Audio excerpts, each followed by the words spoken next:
जय सद्गुरू. पैशांचा देखावा ही गोष्ट माणसाला बर्बाद करण्यासाठी फार उपयुक्त आहे.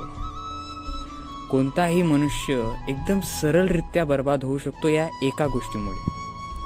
प्रत्येकाला असं वाटतं की जसं त्याचा शेजारी किंवा त्याचे सगळे संबंधी राहत आहे तसंच आपणही राहावं. जसं त्यांच्याकडे गाड्या आहेत तशा आपणही घेऊ, जसे त्यांच्याकडे फोन आहे तसे आपणही घेऊ, जशी त्यांची यात्रा आहे जसं त्यांचं जेवण आहे तसं आपणही करू.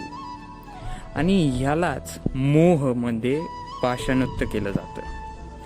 तुमचा हा हेवा दावा केले जाण्याची प्रवृत्ती तुमच्या विचारांचा नाश करते आणि तोच तुमच्या बर्बादीकडचा मार्ग आहे.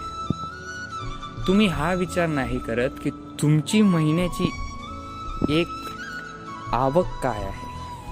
तुमची आवक जर 1,00,000 असेल आणि तुमच्या शेजाऱ्याची जर 5,00,000 असेल आणि जर तुम्ही त्याचा हेवा करत असाल, जशा त्याने वस्तू घेतल्या तशा तुम्ही घेत असाल, जशी त्याची राहणीमान असेल तशी तुम्ही स्वतःची करत असाल, फक्त या प्रतियोगितेतून जात असाल व त्याच्यासोबत तुम्ही या गोष्टीची प्रतियोगिता करत असाल की जसा तो आहे तसा मी त्याच्यापेक्षा कमी नाही, हे जर तुम्ही दाखवून देण्याचा प्रयत्न करत असाल तर ह्या गोष्टीकडून या काळातून तुम्ही वाईट मार्गाकडे नक्की जाल.